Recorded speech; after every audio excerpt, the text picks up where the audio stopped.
सदस्यगण, संसद के इस समावेश सत्र को संबोधित करते हुए मुझे अत्यंत खुशी हो रही है।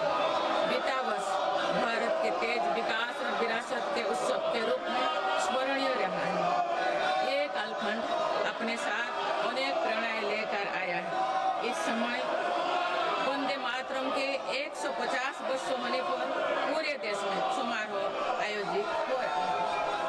सभी देशवासी इस महान प्रेरणा के लिए ऋषि बंकिम चंद्र चट्टोपाध्याय जी को नमन कर रहे हैं। मैं आप सभी संसद सदस्यों को बधाई देती हूं कि इस पूर्ण अवसर पर संसद में विशेष चर्चा का आयोजन किया गया है। माननीय सदस्यगण, इसी दौरान देशवासियों ने श्री गुरु तेग बहादुर जी का 350 शहीद दिवस पर्व पूरी श्रद्धा के साथ मनाया। भगवान बिरसा मुंडा के 150 जन्म जयंती वर्ष के दौरान देश ने उन्हें श्रद्धांजलि दी और आदिवासी समाज के योगदान को याद किया। सरदार पटेल की 150वीं जन्म जयंती से जुड़े आयोजन ने एक भारत श्रेष्ठ भारत के भाव को मजबूत दी। सभी देशवासी इस बात के भी साक्षी बने कि कैसे भारत रत्न भूपेन हजारिका की जन्म शताब्दी के समारोह सूर और देश का एकता के भाव से भर दिया गया है। जब देशवासी अतीत के ऐसे महान पड़ावों और अपने पूर्वजों के महान योगदान को याद करते हैं तो नई पीढ़ी के प्रेरणा मिलती है। ये प्रेरणा विकसित भारत के और हमारी यात्रा के ओर गति देती है। माननीय सदस्यगण, वर्ष 2026 के साथ ही हमारे देश इस सदी के दूसरी पड़ाव पर पहुंच गया है। भारत के लिए सदी के पहले 25 वर्षों का समापन अनेक सफलताओं, गौरवशाली उपलब्धियों और असाधारण अनुभवों के साथ हुआ है। बीते 10-11 वर्षों में भारत ने हर क्षेत्र में अपनी नींव मजबूत की है। ये वर्ष 2047 तक विकसित भारत की तेज यात्रा का बहुत बड़ा आधार है। माननीय सदस्यगण, बाबा साहेब अम्बेडकर ने हमेशा समानता और सामाजिक न्याय पर जोर दिया है। हमारे संविधान भी हमें यही प्रेरणा देता है। सच्चा सामाजिक न्याय यानी देश के हर नागरिक को उसका पूरा हक मिले, बिना किसी भेदभाव से मिले। मेरी सरकार सच्ची सामाजिक न्याय के लिए समर्पित है और इसी का नतीजा है कि पिछले एक दशक में 25 करोड़ देशवासी गरीबी को हराकर गरीबी से बाहर निकल के सरकार के तीसरे कार्यकाल में गरीबों को सशक्त करने के लिए अभियान और तेजी से आगे बढ़ा है। पिछले एक दशक में गरीबों के 4 करोड़ पक्के घर बने। बीते एक वर्ष में 32 लाख नए घर गरीबों को मिले। जल जीवन मिशन के 5 वर्षों में 12.5 करोड़ नए परिवारों तक पाइप से पानी पहुंचाया गया है। बीते एक वर्ष में करीब 1 करोड़ नए परिवार तक नल से जल की सुविधा पहुंची। उज्ज्वला योजना के माध्यम से अब तक 10 करोड़ से ज्यादा परिवारों को LPG कनेक्शंस मिले हैं और पिछले वर्ष भी ये अभियान तेजी से आगे बढ़ रहा है। मेरी सरकार पारदर्शी और ईमानदार व्यवस्थाओं को स्थायी बना रही है। इसी एक वर्ष में सरकार ने 7.25 लाख करोड़ रुपया से अधिक लाभ DBT के माध्यम से सीधे लाभार्थियों को पहुंचाया। माननीय सदस्यगण, मेरी सरकार दलितों, पिछड़ों, वंचितों, जनजातीय समाज सभी के लिए पूरी संवेदनशीलता से काम कर रही है। सबका साथ सबका विकास का विजन देश के हर नागरिक के जीवन में सकारात्मक प्रभाव ला रहा है। वर्ष 2014 की शुरुआत में सिर्फ 25 करोड़ नागरिकों तक की सोशल सिक्योरिटी की योजनाएं पहुंच पाती थी। सरकार के प्रयासों में निरंतरता की वजह से आज करीब 95 करोड़ भारतीयों को सोशल सिक्योरिटी का कवच मिला है। गरीब मरीजों के लिए प्रारंभ की गई आयुष्मान भारत योजना से बीते वर्ष तक देश भर के अस्पतालों में 11 करोड़ से अधिक मुफ्त इलाज किए जा चुके हैं। इस योजना के तहत बीते वर्ष 2.5 करोड़ गरीबों के मुफ्त इलाज मिला है। बीते लगभग 1.5 वर्षों में करीब 1 करोड़ बुजुर्गों को वय वंदना कार्ड जारी किए गए। इनकी मदद से करीब 8 लाख बुजुर्गों ने अस्पतालों में भर्ती रहते हुए अपना मुफ्त इलाज कराया है। आज देश में बने 1,80,000 आयुष्मान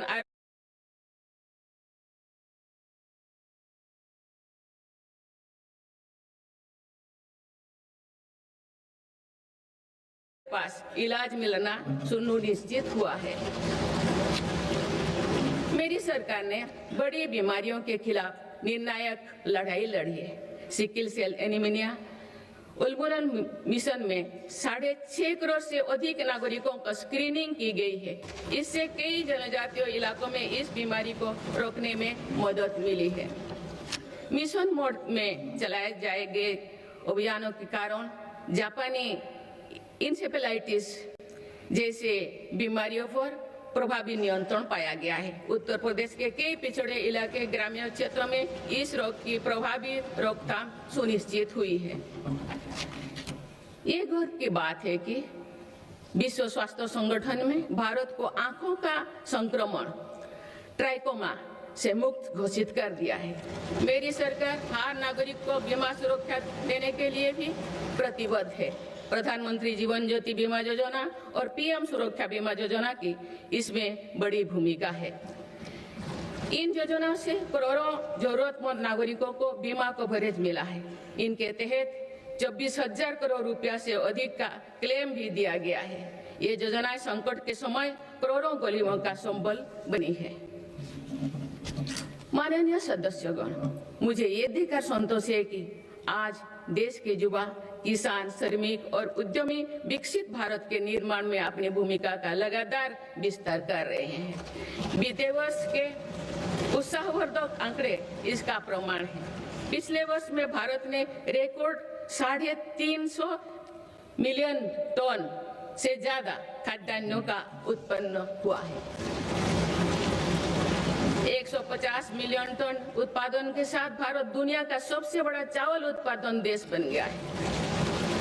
हमारा देश विश्व का दूसरे सबसे बड़ा मछली उत्पादन देश भी बना है। ये ब्लू इकोनॉमी में देश की सफलता को दिखाता है। दूध उत्पादन क्षेत्र में भी भारत दुनिया के सबसे सफल देश के रूप में जाना जाता है। एक सहकारिता आंदोलन की मजबूती का परिणाम है। देश के मैन्युफैक्चरिंग सेक्टर में भी इस दौरान रिकॉर्ड ग्रोथ दर्ज किया है। मोबाइल मैन्युफैक्चरिंग जैसे फील्ड में भारत अब दुनिया का दूसरे सबसे बड़ा देश बन गया है। 2025-26 के पहले 5 महीने में भारत का स्मार्टफोन एक्सपोर्ट 1 लाख करोड़ रुपया के पार हो गया था। इस साल भारत ने 100 से अधिक देशों को इलेक्ट्रिक व्हीकल का निर्यात शुरू किया। माननीय सदस्यगण, मेरी सरकार भ्रष्टाचार और घोटाला से मुक्त व्यवस्था का निर्माण करने में सफल हो रहा है। इससे करदाताओं की एक पाई देश के विकास और जन कल्याण से खर्च हो रही है। भारत आज आधुनिक इंफ्रास्ट्रक्चर पर अभूतपूर्व निवेश कर रहा है। जल, थल, नभ हर क्षेत्र में भारत की तेज गति आज विश्व में चर्चा का विषय है। अटल जी के समय पीएम ग्रामीण सड़क योजना शुरू हुई थी। बीते 1 वर्ष में भारत ने लगभग 18,000 किलोमीटर नई ग्रामीण सड़कें जोड़ी है। आप भारत की करीब पूरी ग्रामीण आबादी सड़क से जुड़ चुकी है। गरीब तथा मध्यम वर्ग की सेवा में लगी भारतीय रेल तेजी से 100% इलेक्ट्रिफिकेशन के लक्ष्य के प्रति आगे बढ़ रही है। मिजोरम के आइजल और नई दिल्ली को डायरेक्ट रेल रोड से जोड़ा गया है। बीते वर्षों जब आइजल के स्टेशन पर पहली बार राजधानी एक्सप्रेस का आगमन हुआ तो स्थानीय लोगों के उत्साह ने सारे देश को प्रसन्नता के भाव से जोड़ा है। जम्मू कश्मीर में विश्व के सबसे ऊंचे रेलवे आर्च ब्रिज चुनाव ब्रिज और तमिलनाडु में नई पंबन ब्रिज का निर्माण कर भारत ने इंफ्रास्ट्रक्चर क्षेत्रों में एक कीर्तिमान स्थापित किया है। आज जम्मू कश्मीर से केरल तक 150 से ज्यादा वंदे भारत ट्रेनों का नेटवर्क खड़ा हो चुका है। कुछ दिन पूर्व ही वंदे भारत ट्रेनों के नई पीढ़ी का पदार्पण हुआ है। बंगाल से असम के बीच वंदे भारत स्लीपर ट्रेनों की शुरुआत भारत की रेल प्रगति की नई उपलब्धि है। भारत के मेट्रो नेटवर्क पर भी देशवासियों को गर्व है। 2025 में भारत का कुल मेट्रो नेटवर्क 1000 किलोमीटर के ऐतिहासिक आंकड़ों को पार कर गया है। भारत दुनिया के तीसरी सबसे बड़े मेट्रो नेटवर्क वाला देश बन गया है। मेरी सरकार ने इनलैंड वाटरवेज के विकास पर भी अनेक काम किए हैं। पहले भारत में राष्ट्रीय जलमार्गों की संख्या 5 थी, जो अब 100 से अधिक हो चुकी है। इससे उत्तर प्रदेश, बंगाल, बिहार समेत पूर्वी भारत के राज्य लॉजिस्टिक हब बनकर उभर रहे हैं। क्रूज टूरिज्म से तटीय और नदी इलाकों में पर्यटन बढ़ रहा है और स्थानीय अर्थव्यवस्था मजबूत हो रही है। माननीय सदस्यगण, स्पेस टूरिज्म भी अब भारत की पहुंच से दूर नहीं है। भारत के युवा अंतरिक्ष यात्री शुभांशु शुक्ला का इंटरनेशनल स्पेस स्टेशन पर पहुंचना एक ऐतिहासिक यात्रा का आरंभ है। आने वाले समय में हमारा देश की स्थापना की दिशा में आगे बढ़ने वाला है। देश बहुत उत्साह के साथ गगनयान मिशन पर भी काम कर रहा है। माननीय सदस्यगण, दशकों से लंबित परियोजनाओं को गति देने के लिए योजनाओं के लाभ को हर लाभार्थी तक पहुंचाने के लिए मेरी सरकार ने प्रगति नाम से एक नई व्यवस्था आरंभ की है। दिसंबर 2025 में प्रगति के 50वें बैठक का ऐतिहासिक पड़ाव भी आया। बीते वर्ष में प्रगति ने 85 लाख करोड़ रुपया से अधिक के प्रोजेक्ट्स के गति दी। लाखों करोड़ रुपया की कल्याणकारी योजनाओं को धरातल पर उतारने में मदद की। रिफॉर्म, परफॉर्म, ट्रांसफर के जिस मंत्रों को लेकर देश चल रहा है, उसकी सफलता में प्रगति की इन बैठक ने बहुत बड़ी भूमिका निभाई है। माननीय सदस्यगण, बीते 11 वर्षों में देश की आर्थिक नींव बहुत मजबूत हुई है। दुनिया में अनेक प्रकार के संकटों के बावजूद भारत दुनिया की फास्टेस्ट ग्रोइंग मेजर इकोनॉमी बना हुआ है। भारत ने महंगाई दर को कम रखने के अपने रिकॉर्ड को और बेहतर किया है। इसका सीधा फायदा देश के गरीब और मध्यम वर्गीय परिवारों को हो रहा है। मेरी सरकार ने नीतियों के कारण देशवासियों की आय बढ़ी है, बचत बढ़ी है और खरीद शक्ति में भी वृद्धि हुई है। अभी यूरोपियन यूनियन के साथ फ्री ट्रेड एग्रीमेंट पर जो सहमति हुई है, मैं सभी देशवासियों को इसके लिए बहुत बहुत बधाई देती हूँ। ये ऐतिहासिक कदम भारत में मैन्युफैक्चरिंग सेक्टर और सर्विस सेक्टर के गति देगा। भारत के युवाओं के लिए रोजगार के अनेक नए अवसर बनाएगा। माननीय सदस्यगण, आज मेरी सरकार रिफॉर्म्स एक्सप्रेस के पथ पर चल रही है। पुराने नियमों और प्रावधानों को भविष्य की जरूरत के हिसाब से निरंतर बदला जा रहा है। सभी ने देखा है कि कैसे जीएसटी में ऐतिहासिक नेक्स्ट जनरेशन रिफॉर्म ने देशवासियों का उत्साह से भर दिया। इस रिफॉर्म के कारण देशवासियों को 1 लाख करोड़ रुपए की बचत सुनिश्चित हुई। जीएसटी में कटौती के बाद वर्ष 2025 में 2 व्हीलर का रजिस्ट्रेशन 2 करोड़ से पार कर गया है। ये अपने आप में नया रिकॉर्ड है। इनकम टैक्स कानून भी अब नए स्वरूप में सामने आया है। 12 लाख रुपया तक की आय पर टैक्स जीरो करने का ऐतिहासिक फैसला लिया गया है। ऐसे रिफॉर्म से गरीब और मध्यम वर्ग परिवारों को अभूतपूर्व फायदा हो रहा है। इससे देश की अर्थव्यवस्था को भी नई गति मिली है। माननीय सदस्यगण, देश में अनेक नए सेक्टर्स के उदय के साथ ही श्रमिकों के हितों को सुरक्षित करना भी उतना ही आवश्यक है। नई श्रमिक कानून लागू करने के पीछे भी ये उद्देश्य है। लंबे समय से देश के श्रम शक्ति दर्जनों कानूनों में उलझे हुए थे। इसको आप सिर्फ 4 कोड में सीमित किया गया है। इससे श्रमिकों के उचित वेतन भत्ते और अन्य कल्याणकारी लाभ मिलने आसान हुई है। देश के युवाओं और महिलाओं को इसका खास तौर से फायदा होगा। माननीय सदस्यगण, मेरी सरकार भारत को ग्रीन ग्रोथ और आधुनिक टेक्नोलॉजी का पावर हाउस बनाने में जुटे हैं। तेजी से बढ़ती डिजिटल अर्थव्यवस्था, एआई और डेटा सेंटर्स निवेश बढ़ रहा है। इकोनॉमी के इस नए स्वरूप के लिए अधिक ऊर्जा की भी जरूरत है। इस दिशा में परमाणु ऊर्जा की बड़ी भूमिका है। हाल ही में पारित शांति अधिनियम से 2047 तक 100 गीगावाट परमाणु ऊर्जा का लक्ष्य पाने में मदद मिलेगी। इस ऐतिहासिक रिफॉर्म के लिए मैं आप सभी का बहुत बहुत अभिनंदन करती हूँ।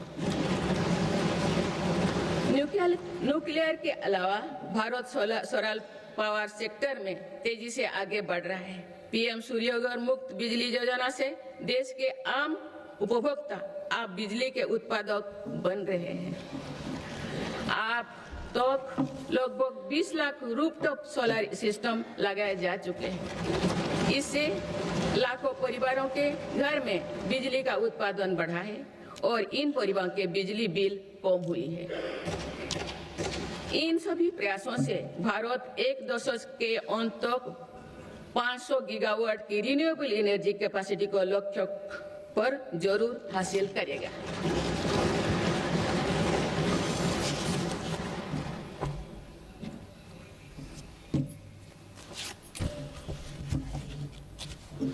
माननीय सदस्यगण, किसी भी न्याय व्यवस्था की वास्तविक सफलता इस बात से तय होती है कि उसके कानून नागरिकों से भय का नहीं बल्कि सुरक्षा, सुविधा एवं सशक्तिकरण का भाव पैदा करे।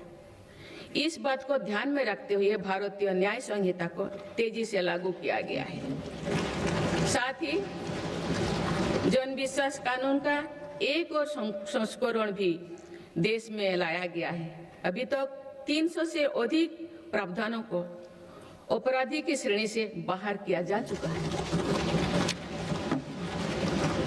विकसित भारत के संकल्पों की सिद्धि के लिए मेरी सरकार इस रिफॉर्म एक्सप्रेस की गति को निरंतर तेज करती है। माननीय सदस्यगण, आजादी के बाद भारत की प्रगति को कुछ शहरों और क्षेत्रों से ज्यादा गति मिली। भारत का एक बहुत बड़ा क्षेत्र और बहुत बड़ी आबादी ऐसे रही जिसे उचित अवसर नहीं मिल पाया। अब मेरी सरकार पिछले क्षेत्र और वंचित आबादी के सामर्थ्यों को विकसित भारत की ऊर्जा बना रहे हैं। आज पूर्वोदय यानी पूर्व भारत के तेज विकास पर विशेष बल दिया जा रहा है। आज पश्चिम बंगाल और ओडिशा के समुद्री क्षेत्रों में प्रगति की नई संभावनाएं बन रही है। पूर्वोत्तर का क्षेत्र भी आज विकास की मुख्य धारा से जुड़ रहा है। पूर्वोत्तर में असम श्रीमद शंकर देव जी की जैसे महान विभूतियों की भूमि है। अब वो दिन भी दूर नहीं है, असम में बनी सेमीकंडक्टर चिप दुनिया भर के इलेक्ट्रिक उत्पादों की लाइफलाइन बनेगी। इस क्षेत्र में कनेक्टिविटी पर भी अभूतपूर्व बल दिया जा रहा है। माननीय सदस्यगण, बीते 11 वर्षों में पूर्वोत्तर में 7,200 किलोमीटर से ज्यादा राष्ट्रीय राजमार्ग बनाए गए हैं। इससे दूर दराज, पहाड़ी, जनजातीय और सीमावर्ती इलाकों तक पहुंचना आसान हुआ है। साथ ही प्रधानमंत्री ग्राम सड़क योजना के तहत लगभग 50,000 किलोमीटर ग्रामीण सड़कें बनी हैं। इससे बाजार, अस्पताल और स्कूल तक पहुंचना सरल हुआ है। 11 वर्षों में पूर्वोत्तर में रेलवे के विकास पर 80,000 करोड़ रुपया से अधिक का निवेश किया गया है। अरुणाचल प्रदेश, त्रिपुरा और मिजोरम, इन तीनों राज्यों की राजधानियों अब ब्रॉड गेज रेल लाइन से जुड़ चुकी है।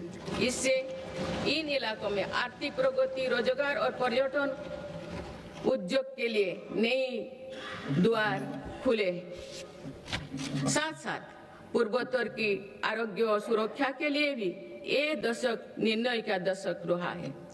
ईटानगर में स्टेट कैंसर इंस्टीट्यूट और असम के शिवसागर में मेडिकल कॉलेज बनने से लाखों परिवारों को इलाज में मदद मिलेगी। सिक्किम के सिच्चे में मेडिकल कॉलेज और अगरतला में महिलाओं और बच्चों का अस्पताल बनने से भी बड़ी सुविधा होगी।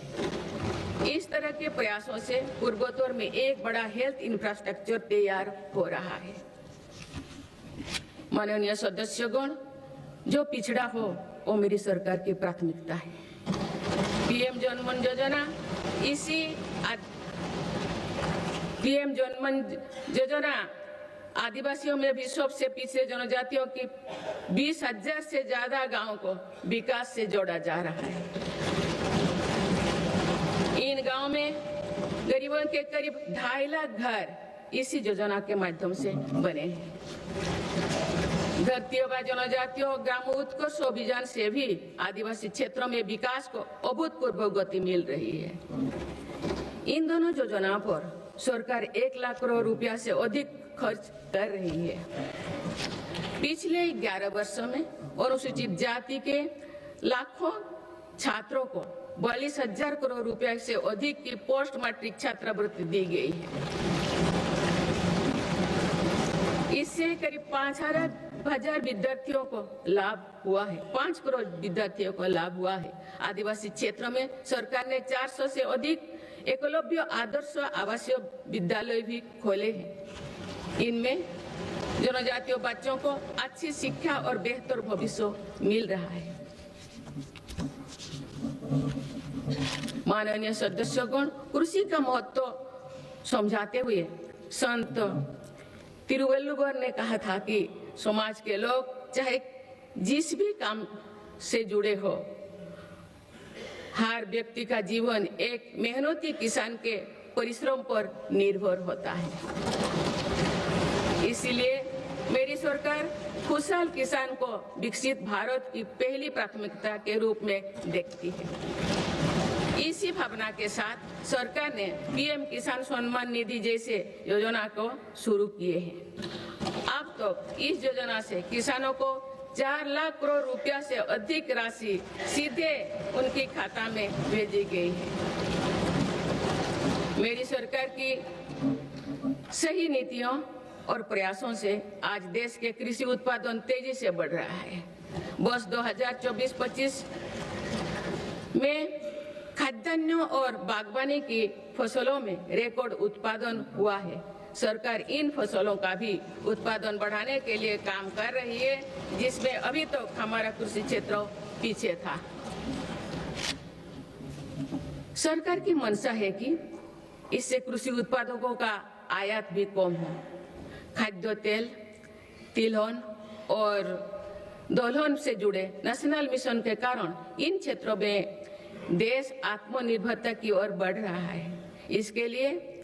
इसके बल पर 2024-25 में देश में ऑयल सीड फसलों का उत्पादन भी बढ़ा है।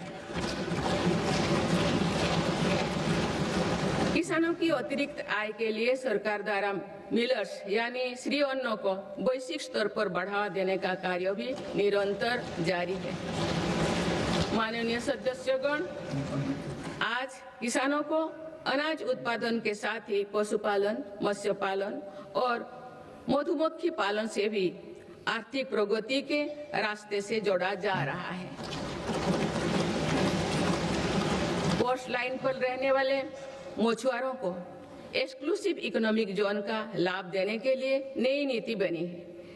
इसके साथ ही हाई सीज की क्षमताओं के इस्तेमाल में सक्षम बनाने के लिए भी नई पॉलिसी बनाई गई है। 2024-25 में देश का मत्स्य उत्पादन लगभग 200 लाख टन हो गया है। 2014 की तुलना में इसमें कुल 105% की बढ़ोतरी हुई है। माननीय सदस्यगण, मेरी सरकार ने एग्रीकल्चर सेक्टर के आधुनिकीकरण के लिए और बेहतर लॉजिस्टिक्स निर्माण के लिए एग्रीकल्चर इंफ्रास्ट्रक्चर फंड की व्यवस्था भी की है। मुझे ये साझा करते हुए खुशी हो रही है कि इसके जरिए अब तक 1.25 लाख करोड़ रुपया से अधिक का निजी निवेश आकर्षित हुआ है। इससे युवाओं के लिए रोजगार के लाखों नए मार्ग भी सृजित हुई है। सरकार की दूरदर्शिता से देश में फूड प्रोसेसिंग क्षमता 20 गुना बढ़ी है। इससे किसानों को उनकी फसल का बेहतर मूल्य मिल रहा है। माननीय सदस्यगण, ग्रामीण क्षेत्र में रोजगार और विकास के लिए विकसित भारत जी राम जी कानून बनाया गया है।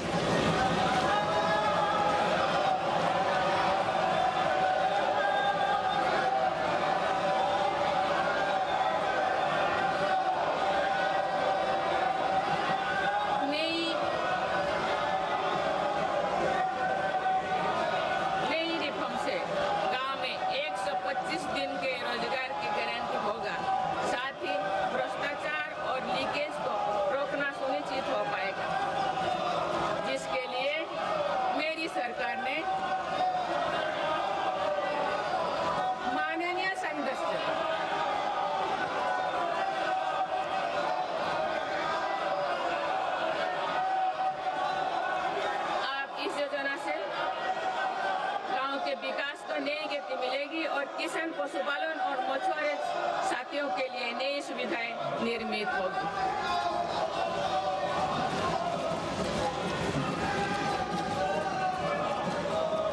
माननीय सदस्यगण, मेरी सरकार कृषि और पशुपालन जैसे सेक्टर्स में सहकारिता आंदोलन को सशक्त बना रही है।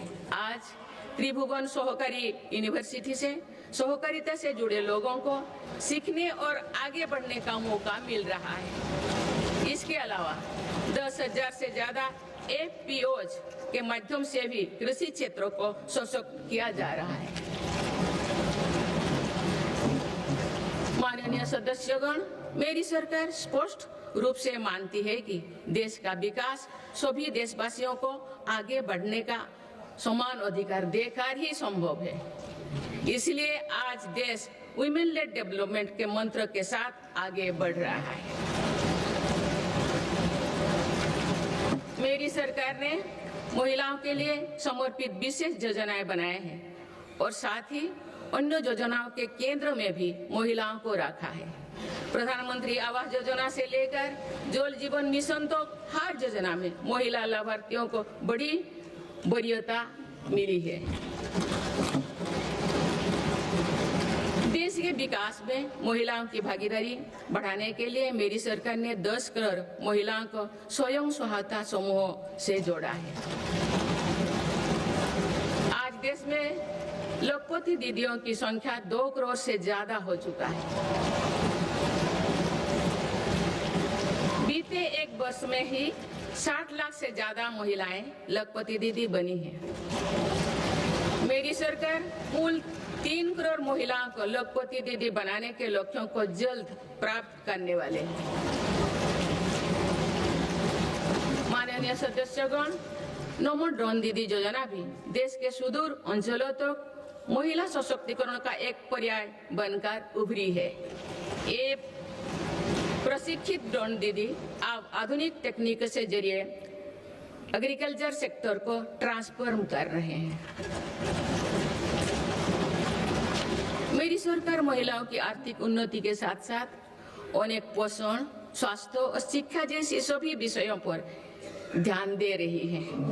सितंबर के महीने में चलाए गए स्वस्थ नारी सशक्त परिवार अभियान के तहत लगभग 7 करोड़ महिलाओं की स्वास्थ्य जांच हुई है। इस अभियान ने महिलाओं को त्वरित इलाज शुरू करने में मदद की है। माननीय सदस्यगण, मेरी सरकार की प्रगतिशील सोच और नीतियों के परिणाम स्वरूप देश के हर महत्वाकांक्षी क्षेत्र में महिलाएं तेजी से आगे बढ़ी है। इसी दिशा में कुछ ही महीने पहले देश ने एक और बड़ा माइलस्टोन हासिल किया है। राष्ट्रीय शिक्षा अकादमी यानी एनडीए में महिला कैडेट्स का पहला बैच पास आउट हुआ है। इससे ये विश्वास और मजबूत हुआ है कि देश के विकास और सशक्तिकरण में नारी शक्ति सबसे आगे खड़ी है। माननीय सदस्यगण, श्री गुरु तेग बहादुर जी ने हमें सिखाया है, भय काहू को देत नय भय मानत आन, यानी हम ना किसी को डराएं और ना किसी से डर कर जिए।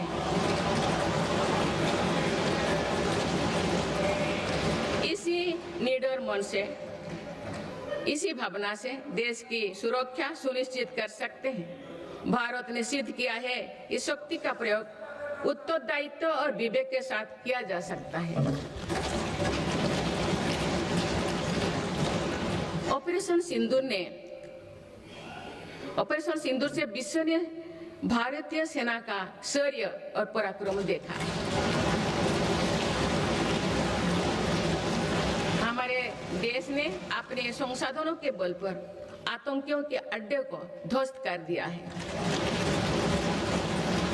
मेरी सरकार ने कड़ा संदेश दिया है कि भारत पर किसी भी आतंकी हमले का जवाब दृढ़ और निर्णायक होगा। सिद्धू जल समझौते को स्थगित किया जाना भी आतंकवाद के विरुद्ध हमारी लड़ाई का हिस्सा है। देश की रक्षा व्यवस्था को और मजबूत बनाने के लिए मिशन सुदर्शन चक्र पर भी काम हो रहा है। माननीय सदस्यगण, मेरी सरकार की नीतियों के अनुरूप सुरक्षा बलों ने माओवादी आतंक पर भी निर्णायक कार्रवाई की है। वर्षों तक देश के 126 जिलों में असुरक्षा, भय और अविश्वास का वातावरण था। माओवादी विचारधारा ने कई पीढ़ियों का भविष्य अंधकार में डाल दिया। इसका सबसे ज्यादा नुकसान हमारे युवाओं, आदिवासी और दलित भाई बहनों को हुआ। आज माओवादी आतंक की चुनौती 126 जिलों से घटकर 8 जिलों तक सीमित हो गए हैं। इनमें भी 3 जिले ही ऐसे हैं जो गंभीर रूप से प्रभावित है। इस एक साल में माओवादी से जुड़े लगभग 2000 लोगों ने आत्मसमर्पण किया है। इससे लाखों नागरिकों के जीवन में शांति लौटी है। माओवादी से प्रभावित रहे इलाकों में परिवर्तन को आज पूरे देश देख रहा है। बीजापुर के एक गांव में 26 साल बाद बस पहुंची तो लोगों ने किसी उत्सव की तरह खुशी मनाई।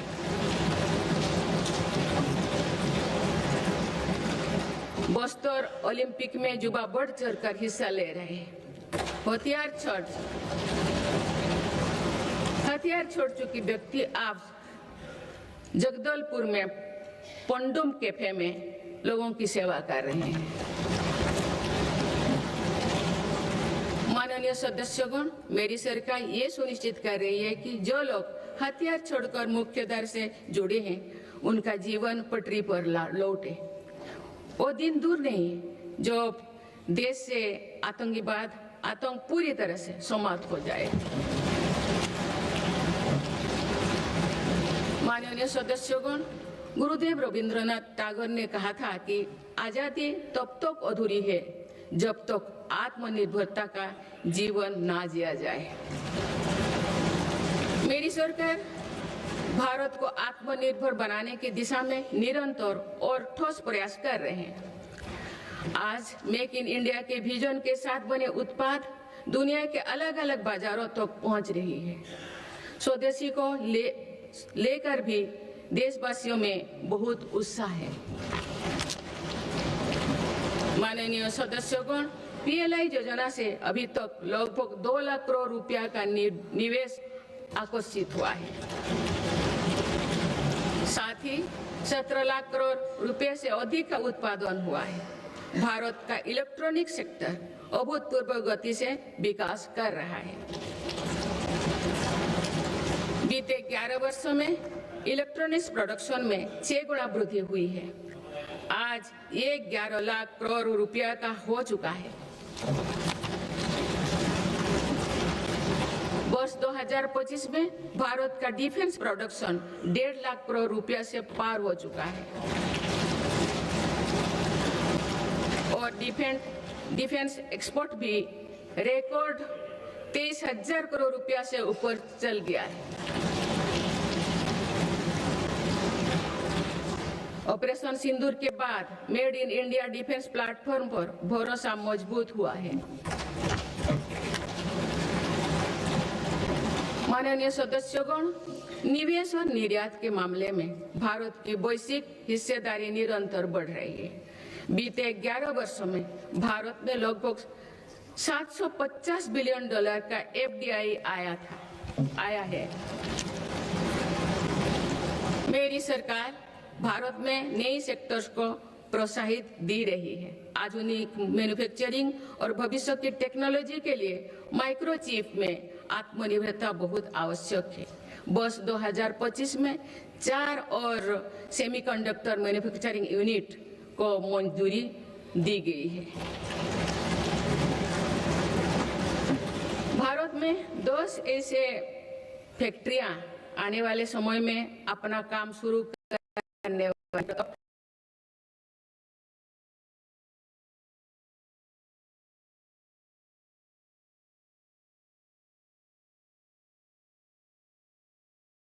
निर्माण के लिए भी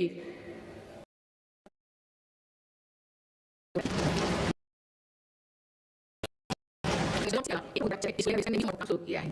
राष्ट्रीय के लिए विदेशों पर निर्भरता को कम किया जा रहा है।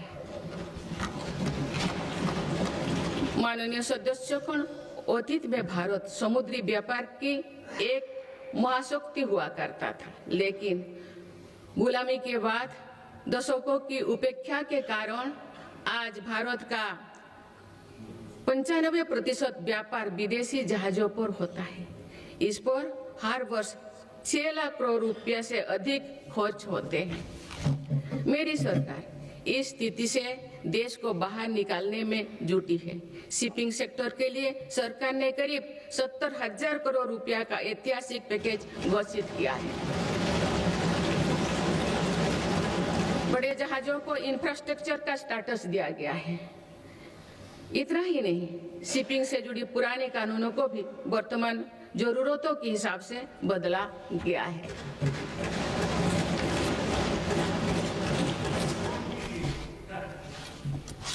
माननीय सदस्यगण,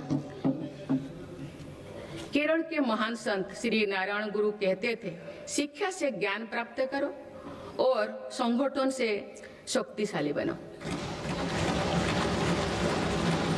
क्योंकि एक राष्ट्र जब सपने देखता है तो उन सपनों का दृष्टा भी उस राष्ट्र का युवा होता है और उनका निर्माता भी वही युवा होता है।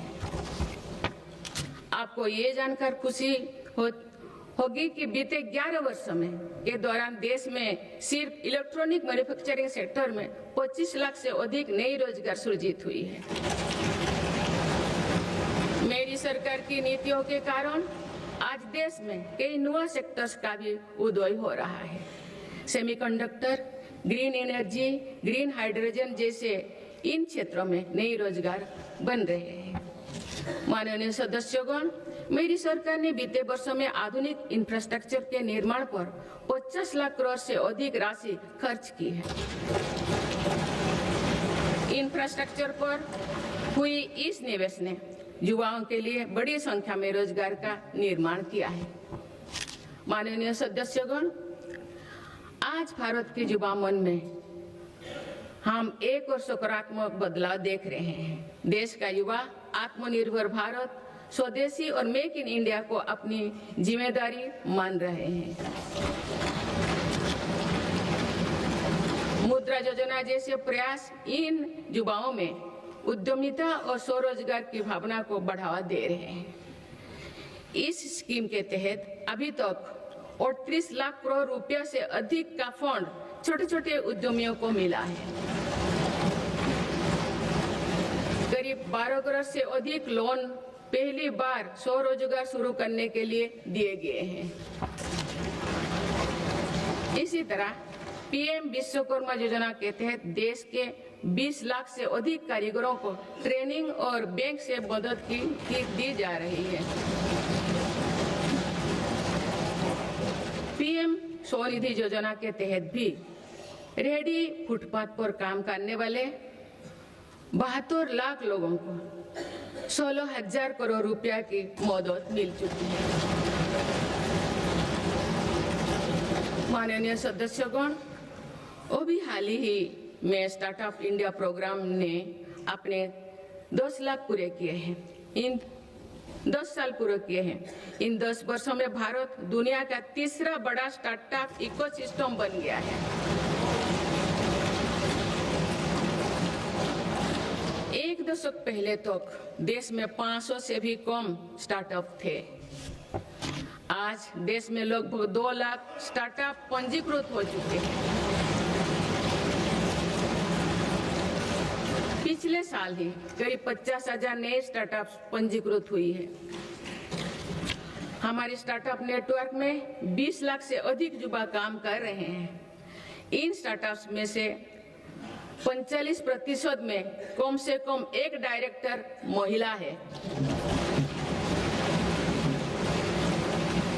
माननीय सदस्यगण, बीते एक वर्ष में विभिन्न रोजगार मेले के माध्यम से मेरी सरकार ने लाखों युवाओं को पक्की नौकरी दी है। प्राइवेट सेक्टर में भी 1 लाख करोड़ रुपए के बजट की प्रधानमंत्री विकसित भारत रोजगार योजना लागू की गई है। इसके तहत 3.5 करोड़ नए रोजगार सृजित किए जा रहे हैं। मेरी सरकार के प्रयासों से आईटी सर्विस, इलेक्ट्रॉनिक्स मैन्युफैक्चरिंग और ग्लोबल कैपेबिलिटी सेंटर्स में भी 1 करोड़ से अधिक युवाओं को रोजगार मिला है। माननीय सदस्यगण, बीते वर्ष देश में 1 लाख से ज्यादा मोबाइल टावर्स के जरिए 4G और 5G नेटवर्क को देश के कोने कोने तक पहुंचाया गया है। डिजिटल इंडिया के विस्तार ने भारत को हजारों करोड़ की क्रिएटिव इकोनॉमी के एक बड़े ग्लोबल सेंटर के रूप में पहुंचाना दी गई है। क्रिएटिव इकोनॉमी को और गति देने के लिए मेरी सरकार ने वेब्स का नया प्लेटफॉर्म भी बनाया है। माननीय सदस्यगण, आज टेक्नोलॉजी तेजी से बदल रही है। इसके कारण जॉब्स का नेचर भी तेजी से बदलता जा रहा है। इसीलिए नेशनल एजुकेशन पॉलिसी को वर्तमान और भविष्य की जरूरतों के हिसाब से तैयार किया गया है।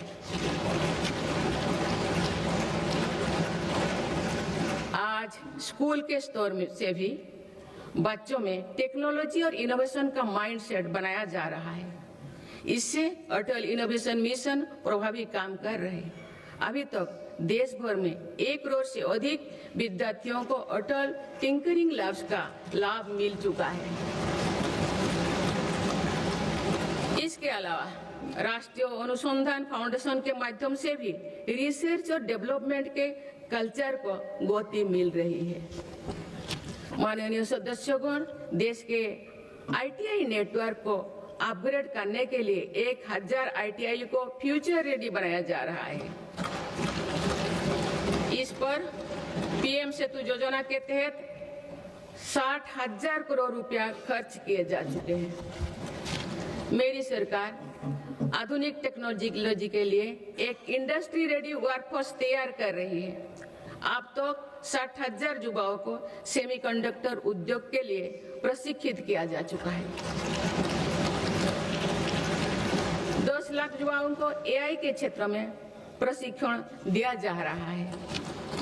माननीय सदस्यगण, आज एआई के दुरुपयोग से पैदा हो रहे क्षेत्र के विषय में गंभीर होना बहुत आवश्यक है।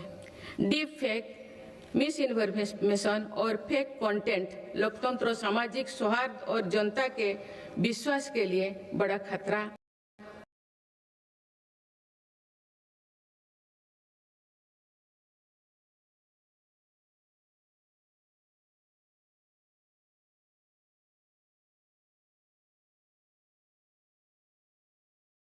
बनते जा रहे हैं।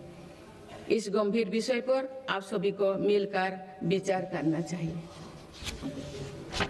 माननीय सदस्यगण, भारत के युवाओं और मेरी सरकार के साझा प्रयासों से देश में खेलों का भी अभूतपूर्व विकास हो रहा है।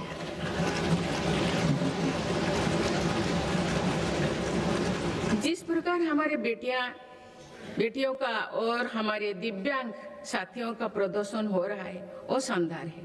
भारत की महिला क्रिकेट टीम ने पहली बार विश्व कप जीता है।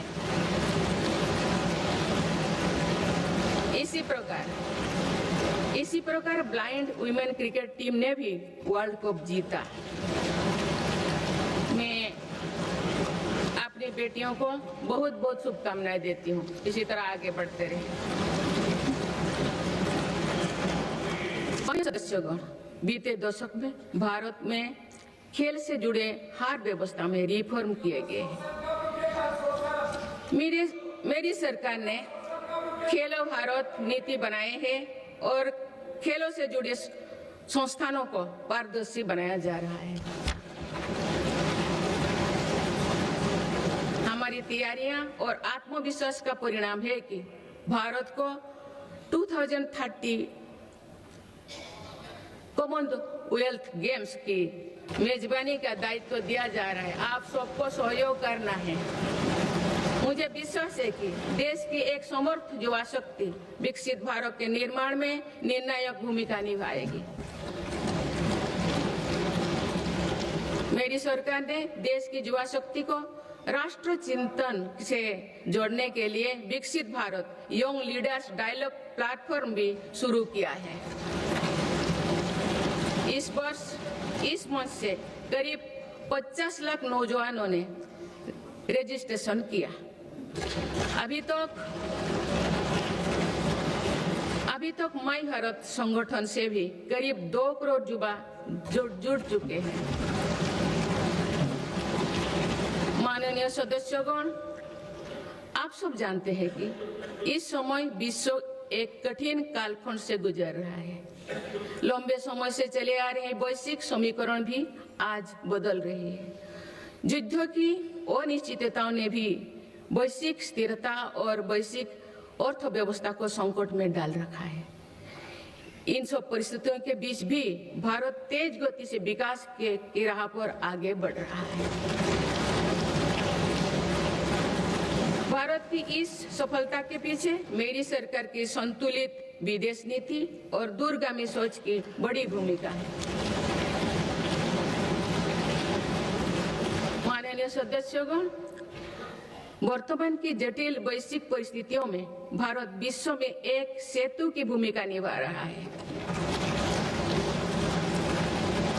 युद्धरत देश भी महत्वपूर्ण मुद्दों को लेकर भारत पर अपना भरोसा व्यक्त करते हैं। ये संतोष की बात है कि भारत ने संतुलन, निष्पक्षता और मानवीय दृष्टिकोण को प्राथमिकता दी है। इनके बाद भी इंडिया फर्स्ट के संकल्प को अटल बनाए रखा। माननीय सदस्यगण, भारत ने पूरे विश्व में ग्लोबल साउथ की आवाज को और मुखरता से तेज किया है। इनमें अफ्रीका और लैटिन अमेरिका सहित ऐसे सभी भूभागों में नई पार्टनरशिप बनाए हैं और पुराने संबंधों को मजबूती दी है। भारत ने बिम्स्टेक, G20, ब्रिक्स, एससीओ और अन्य अंतर्राष्ट्रीय मंचों पर अपनी उपस्थिति को भी लगातार मजबूत बनाया है। माननीय सदस्यगण, भारत का हमेशा ये मानना रहा है कि ग्लोबल पॉलिटिक्स और कोऑपरेशन का अंतिम ध्येय मानवता की सेवा होना चाहिए। देश ने अपने एक्शन से इसके प्रेरणादायक उदाहरण भी पेश किए हैं। Latin America, south east Asia, Pacific islands और पड़ोसी देशों में संकट के समय आगे आकर हर संभव सहायता पहुंचाई।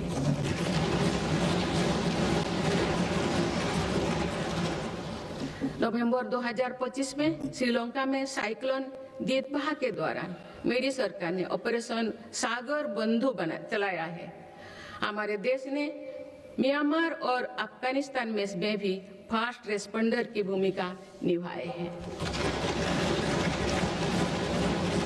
माननीय सदस्यगण, भारत अपनी व्यापक भूमिका और सकारात्मक सक्रियता के साथ आज कई वैश्विक संगठनों में बड़ी जिम्मेदारियां निभा रहे हैं। इस साल ब्रिक्स की अध्यक्षता भारत के पास है और दुनिया इसे सकारात्मक दृष्टि से देख रहे हैं। भारत भविष्य के अवसरों और चुनौतियों को देखते हुए वैश्विक समुदाय को एक मंच पर लाने के लिए ग्लोबल एआई इम्पैक्ट समिट भी करने जा रहा है।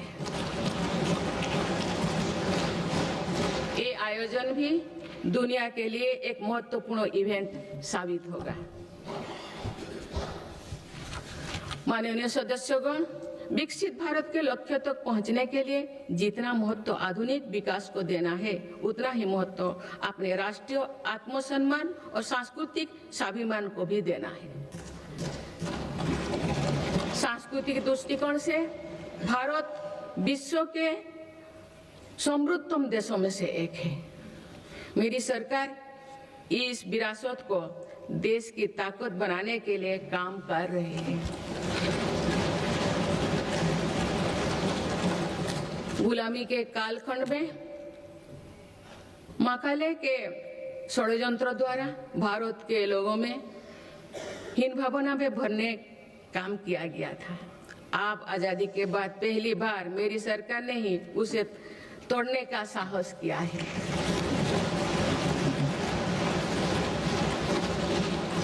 माननीय सदस्यगण, आज देश अपनी सांस्कृतिक धरोहर को सहेजने और संवारने के लिए हर मोर्चों पर काम कर रहा है।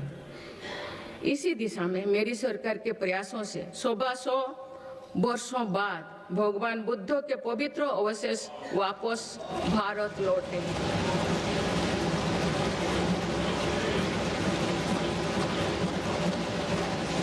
उन्हें आप सामान्य जनमानस के दर्शन के लिए समर्पित किया गया है। इस वर्ष सौराष्ट्र के सोमनाथ मंदिर के नवनिर्माण के 75 वर्ष भी पूरी होने जा रहे हैं।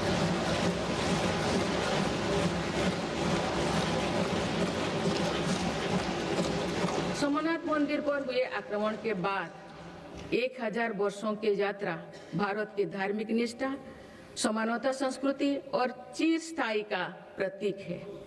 इस अवसर पर जिस उत्साह से देश भर के लोगों ने सोमनाथ स्वाभिमान पर्व में हिस्सा लिए हैं, वो अतुलनीय है।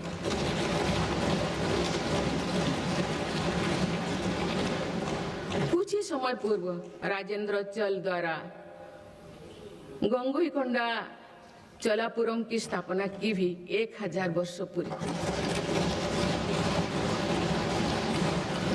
इस अवसर ने भी करोड़ों देशवासियों को अपनी अतीत को गर्व करने का मौका दिया गया है।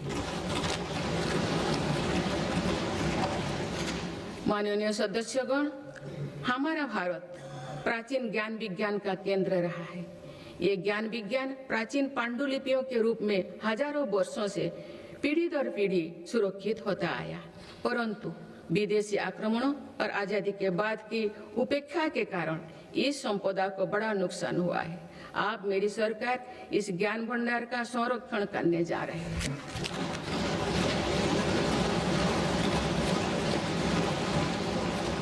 ज्ञान भारतम अभियान के माध्यम से देश भर के प्राचीन पांडुलिपियों के डिजिटलीकरण का काम शुरू किया गया है। आने वाले समय में ये प्रयास भारतीय ज्ञान परंपरा को सुरक्षित करने और जन सुलभ बनाने में महत्वपूर्ण भूमिका निभाएंगे। माननीय सदस्यगण, मेरी सरकार देश की आदिवासी विरासत को संरक्षित करने के लिए आदिवासी म्यूजियम भी बनवा रहे हैं।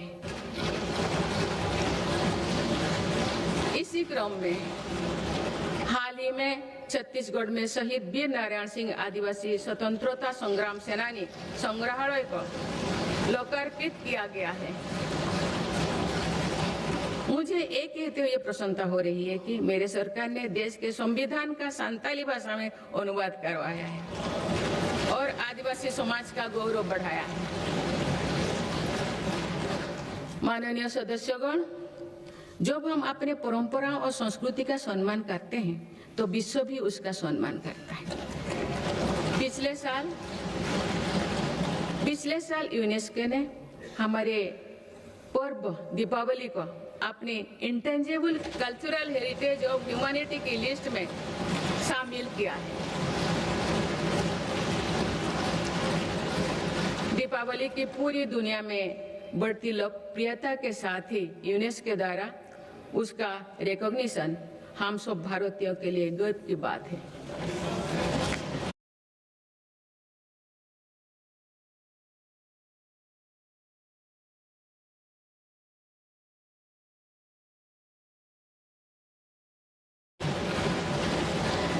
माननीय सदस्यगण, विभिन्न मतों, अलग अलग विचारों के बीच ये सर्वमान्य है कि राष्ट्र से बड़ा कुछ नहीं है।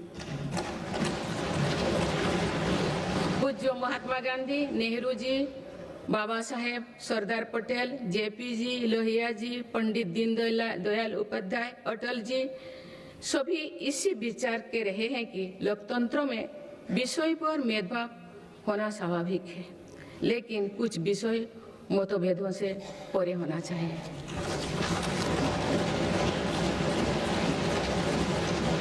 विकसित भारत का संकल्प, भारत की सुरक्षा, आत्मनिर्भरता, स्वदेशी का अभियान, एकता के लिए प्रयास, स्वच्छता, राष्ट्र से जुड़े ऐसे विषयों पर सांसदों को एकमत होना ही चाहिए।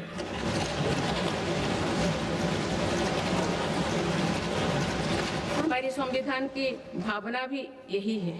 इसीलिए मेरा आज आप सभी से आग्रह है कि हर सांसद राष्ट्रहित के विषय पर एकमत होकर देश की प्रगति का हिस्सा बनकर चर्चा करें, देश की प्रगति में नई ऊर्जा भरे। माननीय सांसदगण, आज सभी देशवासी देख रहे हैं कि भारत अपने भविष्य के एक महत्वपूर्ण पड़ाव पर है। आज जो निर्णय लिए जा रहे हैं इसका प्रभाव आने वाले वर्षों में दिखाई देगा। विकसित भारत का लक्ष्य भी किसी एक सरकार या एक पीढ़ी तक सीमित नहीं है। ये एक सतत यात्रा है। इस यात्रा में हम सभी के प्रयास, अनुशासन और निरंतरता का महत्व है। आने वाले समय में देश की प्रगति हमारी सामूहिक संकल्पों से ही होगा। मुझे विश्वास है कि संसद, सरकार और नागरिक तीनों मिलकर विकसित भारत के संकल्प को सिद्ध करेंगे।